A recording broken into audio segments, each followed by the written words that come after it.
Hello friends, welcome back with another tutorial. जब भी कोई बिगनर प्रोग्रामिंग स्टार्ट करता है तो एलिफ एंड नेस्टेड इफ की स्टेटमेंट के दरमियान वो बहुत ज़्यादा कंफ्यूज हो जाते हैं, समझ ही नहीं पाते कि किस जगह हमने नेस्टेड इफ को यूज़ करना है या इफ़ एलिफ को यूज़ करना है। सो आज की ये वीडियो उन्हीं के लिए है। चलिए वीडियो को शुरू करते हैं।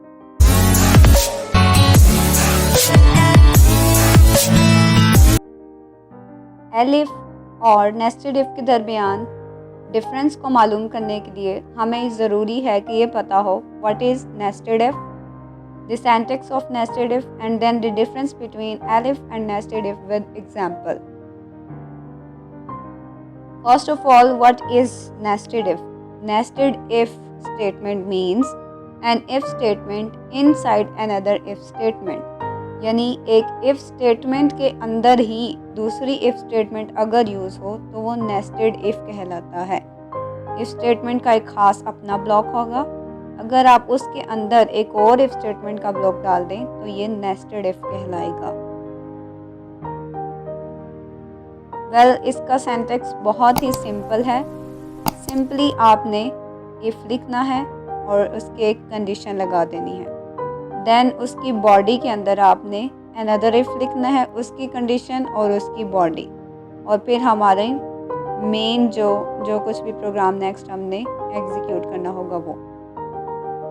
जैसे इस इफ की कंडीशन के आगे ये सारी आउटर इफ की बॉडी है एंड इनर इफ के अंदर उसके 3 स्टेटमेंट्स हैं।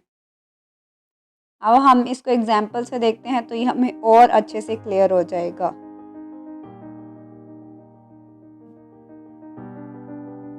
एलिफ और नेस्टेड इफ के दरमियान बेसिक डिफरेंस है जो कि और एंड के दरमियान होता है। जब भी हमारे पास और का वर्ड आ जाए तो फ़ौरन से हमारा माइंड क्लिक कर जाना चाहिए कि अब यहाँ पर एल इफ की स्टेटमेंट को यूज़ करना है। अगर एंड या मस्ट ऑल्सो के वर्ड्स जैसे सिनेरियोज हमारे सामने आए तो हमने नेस्टेड इफ को यूज़ करना है। जैसे आप ये एग्जांपल देखें, यहाँ पर हमारे पास 4 ऑप्शंस हैं। जब 4 ऑप्शंस में से या कितने भी ऑप्शंस हो, आपको उनमें से कोई एक ऑप्शन को सिलेक्ट करना हो तो आपने एल इफ की स्टेटमेंट को यूज़ करना है। एंड के एग्जांपल आप देख लें, जैसे सॉफ्टवेयर प्लस हार्डवेयर, ये दोनों चीज़ें होंगी तो ही हमारा कंप्यूटर सिस्टम वर्क कर सकेगा, प्रॉपरली वर्क करेगा। जैसे हार्डवेयर के बगैर सॉफ्टवेयर कुछ नहीं, वैसे ही सॉफ्टवेयर के बगैर हार्डवेयर कुछ नहीं। इन दोनों का होना मस्ट है एक प्रॉपर सिस्टम के लिए। तो जब ऐसा सिनेरियो या ऐसी सिचुएशन हो तो उसमें आपने नेस्टेड इफ़ का इस्तेमाल करना है। अब हम जाते हैं जुपिटर नोटबुक की तरफ और एक एग्जांपल देखेंगे नेस्टेड इफ़ की। तो यहाँ पर हमारे पास एग्जांपल में लेट्स सपोज एक कंपटीशन कंडक्ट किया गया है। उस कंपटीशन में जब कोई फॉर्म फिल करेगा कंपटीशन में पार्ट लेने के लिए तो लाजमी है कि वो फ़ीमेल हो, पहली बात। नेक्स्ट पॉइंट, अगर वो फ़ीमेल है तो उसकी एज 20 से अबव होनी चाहिए। 2 कंडीशंस है हमारे पास, पहली कि वो फ़ीमेल हो एंड सेकंड कि वो 20 प्लस हो। तो इस कंडीशन में हम नेस्टेड इफ़ का यूज़ करेंगे। लेट्स सपोज किसी ने फॉर्म फिल किया और उसने लिखा gender equals female, F for female and M for male, and उसने अपनी एज एंटर करी, एज इक्वल्स 19। अब जब ये प्रोग्राम हम ये जो दोनों फॉर्म की जो दोनों एट्रीब्यूट्स हैं ये हम अपने प्रोग्राम को देंगे तो प्रोग्राम ने इसको प्रोसेस करके हमें बताना है कि क्या वो एलिजिबल है या नहीं है। हम लिखेंगे इफ़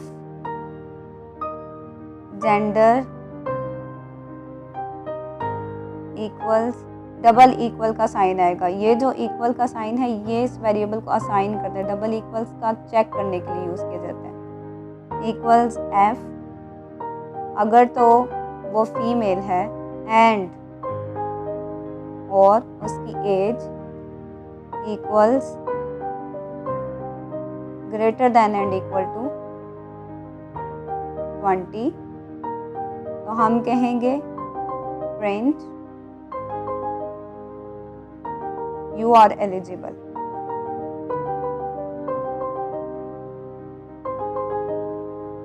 अब लेट्स सपोज कि वो 20 प्लस नहीं है, 20 से लेस है, तो डेफिनेटली फिर वो एलिजिबल नहीं होगा, हमारे पास एल्स का पार्ट आएगा। तो इसमें हम फिर बैक स्पेस जाकर else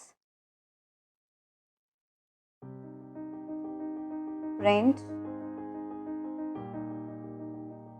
sorry you are not eligible.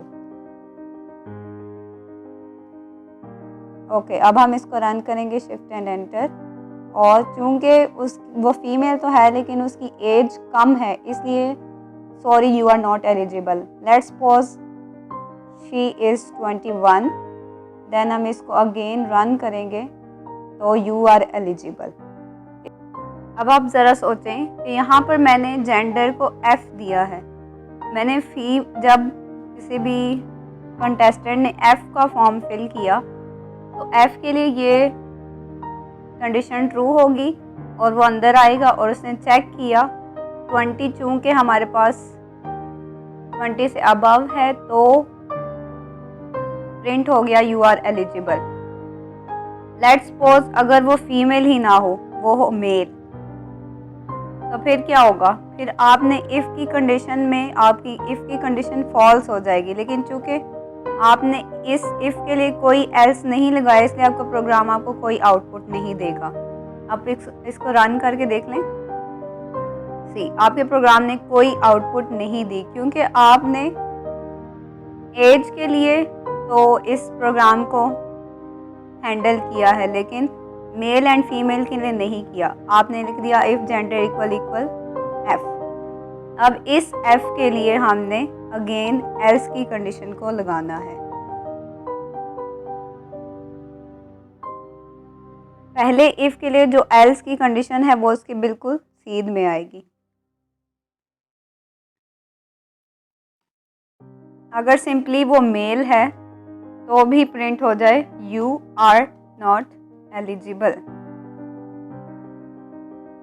Now ये हमारा जो प्रोग्राम है कंप्लीट है। अब आप इसको रन करेंगे तो definitely you are not eligible print हो गया क्योंकि उसने पहले ही लाइन में चेक किया कि ये एफ नहीं है बल्कि एम है, तो वो डायरेक्टली एल्स के पार्ट में गया और उसने प्रिंट कर दिया you are not eligible. That's it.